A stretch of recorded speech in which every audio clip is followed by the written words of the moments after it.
Hey guys, it's Ryan with Big Dog Investing. Thank you guys for tuning into my channel. If you guys could do a couple of things for me, if you guys are going to like, comment, subscribe to my channel if you guys have not done so already, click the bell notification down below so YouTube can send you guys notifications whenever I release videos. Watch my videos all the way to the end. And if you guys could share my videos and share my channel with anyone, I'm trying to grow my channel as much as I can, and I definitely need your guys' help in doing so.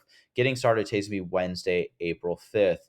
In this video, we're going to be talking about former President Trump's indictment and how that can impact the financial markets, as well as the US dollar dominance worldwide is falling. And the last thing that we're going to be talking about that's pretty important is going to be Elon Musk promoting Dogecoin on Twitter, and it sent the price skyrocketing. So we're going to be talking about that as well. So make sure you guys tune in all the way to the end of this video. Again, if we're gonna once we get to 250 subscribers, we are gonna be doing a giveaway. There will be two winners, so make sure you guys again share my channel. We need to get some new subscribers in here for that giveaway to take place. The total market cap for all cryptocurrency right now is $1,187 billion. This is a 1.52% decrease on the day. Bitcoin right now is currently trading at $28,065, Ethereum $1,890, and XRP at 50.42 cents. The biggest gainers in the top 10 right here, Dogecoin's going to be up 22.65%. So that's our biggest gainer. But Ethereum had a nice run up as well. Ethereum up 5.37% on the 7 day. Getting into our crypto bubbles, the biggest gainers and losers on the day. Clay is going to be up 14.9%, TWT 12.9%, and Maker up 4%. Our biggest losers on the day, Stacks is going to be down 6%, Lido Dow 5.8%, and KAS is going to be down 5.6%. Getting right here, though, former President Trump yesterday flew from Mar-a-Lago to Manhattan yesterday, and he was placed officially under arrest, but obviously he's not in handcuffs. Right here, he's walking in from his detail. So he's walking into the courthouse for his arraignment. Right here, he pleads not guilty to 34 felony counts. It's really interesting because it's the same felony count, just worded 34 different ways. I do believe that the Manhattan DA is trying to get at least one of these to stick. It's really interesting, though, with this. And we'll talk about it here in a second. But this case, in a sense, and his lawyers are probably going to try to get this case dismissed, and we'll talk about that. But right here, judge rules no video allowed inside courtroom for former President Trump's arraignment. It kind of blows my mind that we're not going to be able to see this and how it plays out live. We see a lot of cases, especially with celebrities. The last one that we saw was Johnny Depp's case with his domestic abuse claims, and then he was actually proven innocent in the court of law. With that, though, it's kind of interesting that those are the ones that get played, but right now Trump's isn't going to get played, as well as Maxwell's Epstein's accomplice for her court case. That one didn't get played live. So it's just really interesting that we can have these celebrity trials and stuff like that be shown on national television, but the actual ones that matter and impact our financial markets, but also as well as our integrity in our elections and in the courts, are the ones that aren't going to be shown. Um, Right here, though, U.S. House Speaker McCarthy says New York DA Bragg will be held accountable by Congress for weaponizing the federal justice system. And what we mean by this, and House McCarthy means by this, is that when he's being charged right now in Manhattan, he's actually only being charged. This is for the 2016 and 2017, technically, is like when supposedly he made these payments to Stormy Daniels. And he was charged with a misdemeanor. And that misdemeanor charge has a statute of limitations, which means that he can only be charged for the first 2 years after whatever crime took place. Right now, we're in 2023. So it's well beyond the statute of limitations from 2017 to 2023. That's 6 years. The DA, um, Bragg, right here, up the charge from a misdemeanor to a felony, which the felony charge is 5 years for statute of limitations. And again, from 2017 to 2023, that's 6 years. So the statute of limitations would have fallen somewhere in 2022. But there's a clause in that felony charge that basically says that there's a continuous involvement or weaponization or harmful to whatever charge he's being charged with, they can actually process the statute of limitations and extend it beyond that 5 years. And that's essentially what he's doing. So this does need to be investigated. Is he being talked to right now by the DNC? because right now he has a lot of critics right now, especially for being less harsh on criminals who are doing robbery, domestic violence, and grand theft and stuff like that. So there's a lot of issues that are going on. So he needs to be investigated, especially for weaponizing the federal justice system, especially against a former president of the United States. We've seen a lot of stuff happen with Trump being kicked off of Twitter, now being charged. He had two trials where they tried to impeach him as well as now arresting him. There's got to be something else going on right here. He's the most targeted um, US elected official, and it just blows my mind that everyone is still like, Trump's this, Trump's that, but he's literally being targeted and has a target on his back, and people aren't putting two and two together yet. And I don't care where you fall in political ideologies and stuff like that. And the reason why I say this is right here. It looks like Hillary Clinton did the almost the exact same thing. Now Trump paid a fee. He was possibly sleeping around on his wife with porn star Stormy Daniels, and then basically probably got her to sign an NDA. She broke that NDA, and essentially he paid hush money for her to keep quiet during the 2016 elections. But during the 2020 elections, Clinton, right now, right here, she agrees. Her and the DNC agrees to pay. I believe it was like $133,000 fine for creating a bunch of stuff and weaponizing this for the Steele dossier. I'm going to post this so you guys can read more in depth with this.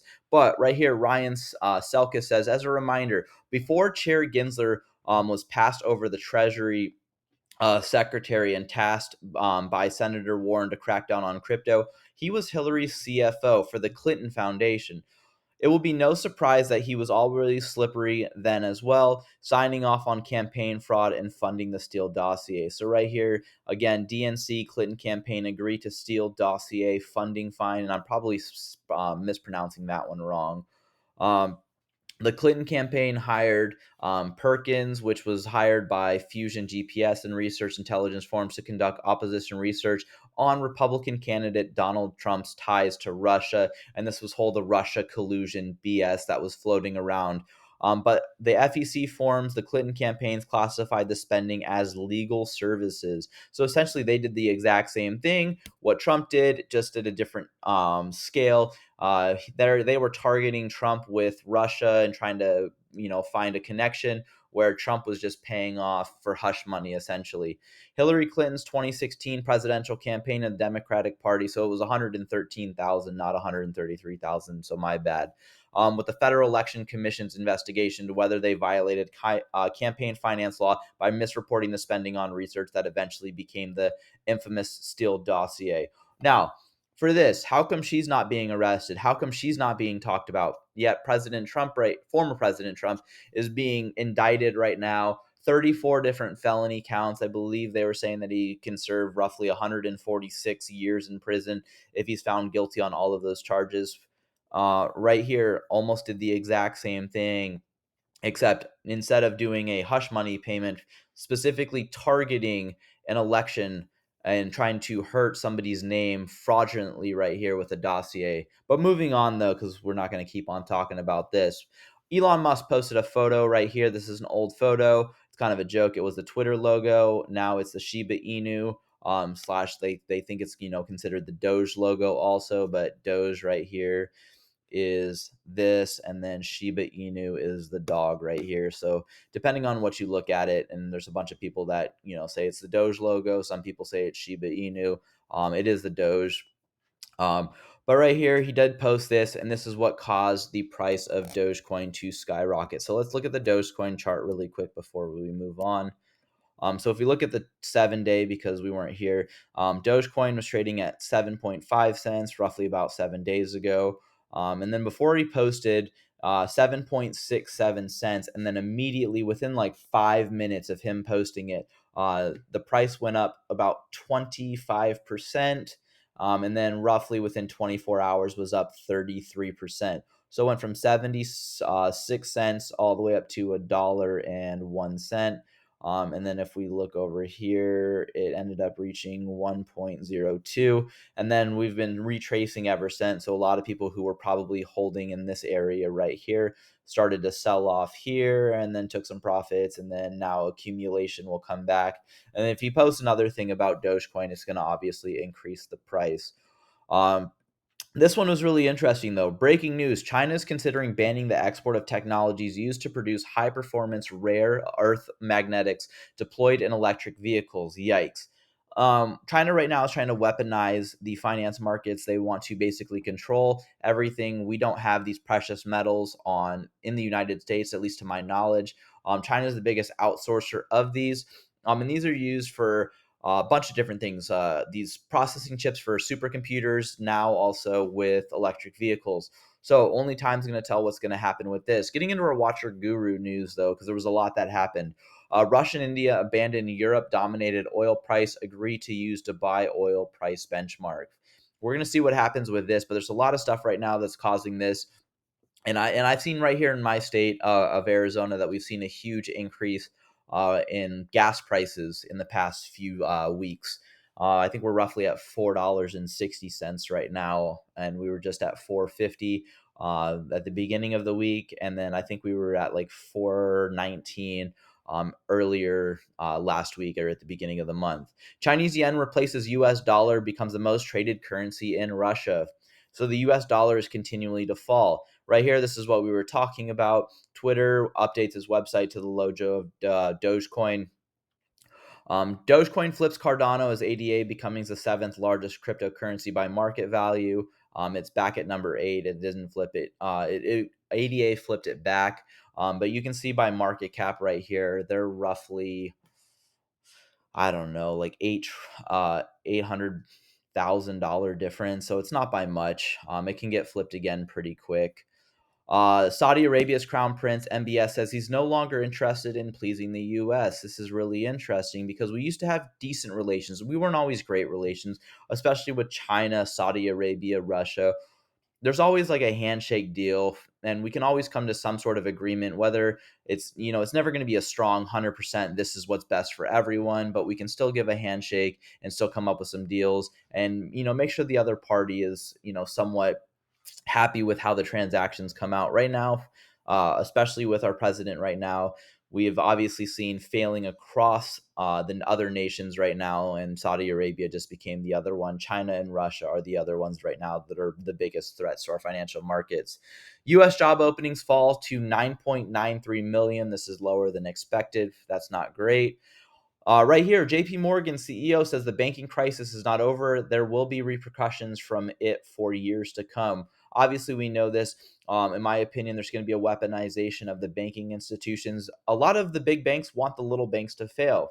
This is because they want more money flowing through their institutions rather than these small banks. In my opinion, this is bad. There should not be a monopoly in the banking institutions.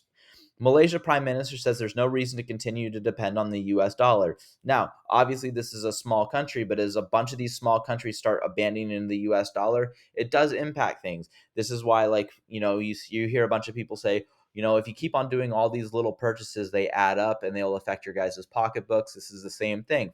It's a smaller country for GDP, but they do spend money. And if more and more countries who are smaller GDP wise start abandoning the US dollar and don't need to depend on it as much, it's going to add up and drastically impact again the markets. Right here, China to invest 39 billion into Malaysia. So here's the little handshake deal, getting rid of the US dollar, and China's going to come in with 39 billion to assist.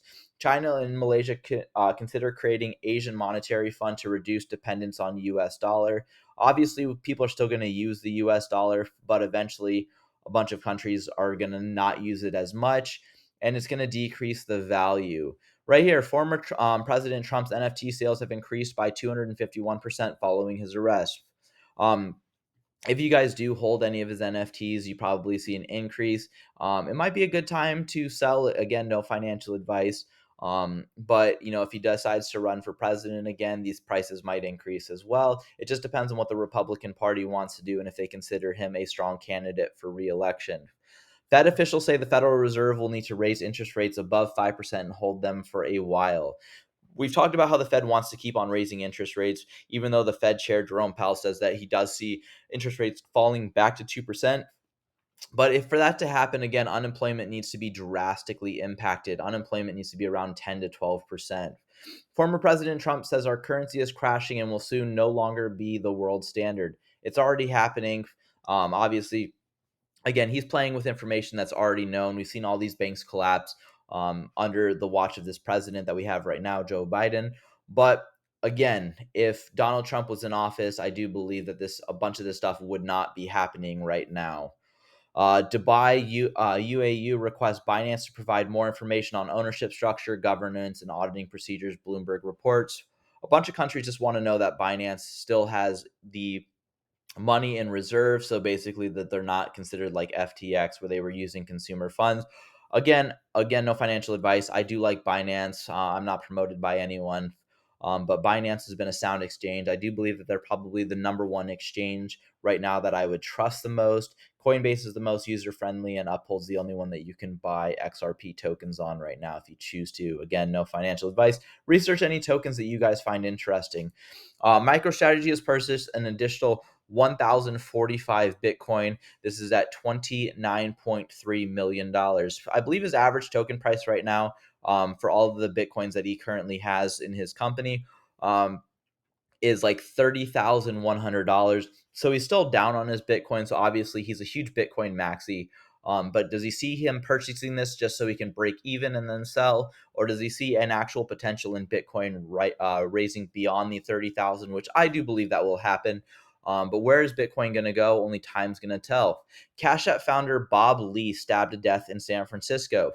Now, there's a bunch of conspiracy theories that are going on that saying, that this is a political attack, or, he saw something. In my opinion, he was killed and stabbed to death roughly at 2:35 in the morning is what the report said. He was taken to the hospital. They tried to do life-saving measures there, and unfortunately he didn't make it.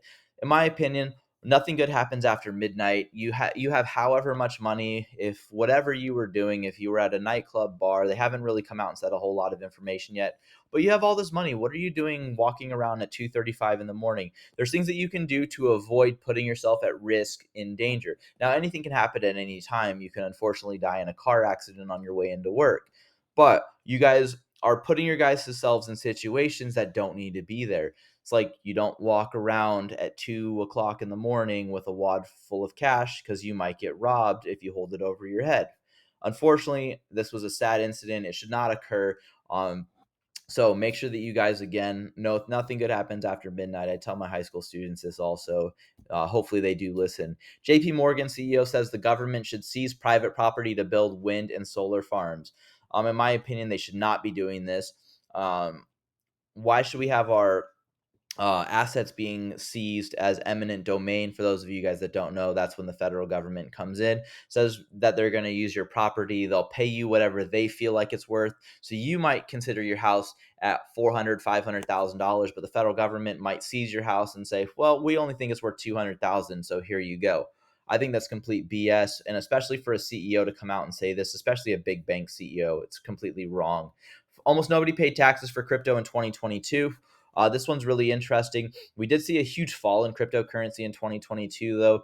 We saw Bitcoin fall from roughly like $70,000 down to 12 to 16,000.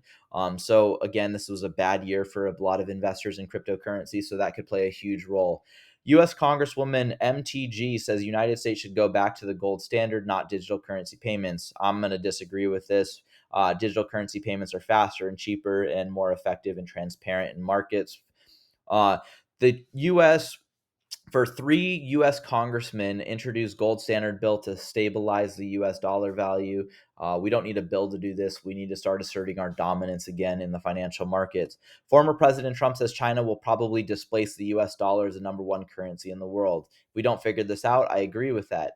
There's a lot of speculation right now and rumors that Steve Jobs, one of the founders of Apple, says Bitcoin white paper is hidden on every Apple MacBook computer running recent versions of Mac OS software. That was really interesting to find out. Getting on, though, we don't have a lot of time left. These videos roughly last 30 minutes, and then my thing shuts down on me, so I'm going to try to talk a little bit quicker. Right here, good morning, everyone. Since the recent high, total deposits in the U.S. banks are down for a record $1 trillion. Where did all this money go? A lot of the money went into market funds. So a lot of people were taking money out of the bank and putting them into the markets. This could include stocks as well as cryptocurrency or also real estate, which hit a record high. Who wants to make 0.3% with a bank account when you can make 5% in your money in the market? So this is just showing that this is where market funds hit. Again, I totally agree with this because when you give your money to banks, they put it into the markets and they get this percent. So they get 5 to 10% in markets and they pay you 0.3%. This one was really interesting. Senator Eric Barkley comes out and says, "I understand the legacy financial industry is resistant to change. Sound money and 100% reserve bank represents a completely alternative monetary system than any other business are built around." And Bill comes out and says, "You are correct. If one digs deep enough, the SEC sued Ripple to protect the legacy financial system, not protect retail investors, and as amply shown by the fact that 77,000 XRP holders signed on to support the amicus represented by John Deaton, interfering against the SEC." There's a lot of speculation with this also. We'll talk about here in a second why a lot of this is going on. Right here, insiders at Signature Bank sold more than $100 million in shares over the last few years. More than 50% of those sales were made by the bank's chairman, former CEO, and his successor, who kept the transactions quiet by filing them with the FDIC rather than the SEC. So, Signature Bank's exec sold $100 million worth of stocks. We saw this with Silicon Valley Bank 12 days before the bank collapsed. $4.4 million worth of stocks were sold. 3.5 million dollars were roughly from the CEO alone. Another crypto exchange ending services in the US. This is BitTrue US. Here's a little request right here letting them know this is going to happen. In my opinion, the US is going to keep on falling further and further behind in the digital assets markets and financial institutions markets. Right here, according to Mason Versluis, Casper Labs has joined the World Economic Forum as a blockchain and digital assets partner in the global investors community. I've heard about Casper before. There's a lot of people who like this coin. It's not one that I'm currently invested in, but it could be, again, no financial advice, a coin that you guys might want to get into. This is a long thread that I want you guys to read. There's 10 things right here, but I'll read the first part right here. It says, a few months ago, Coinbase backed a legal challenge to sanctions imposed by U.S. government against Tornado Cash.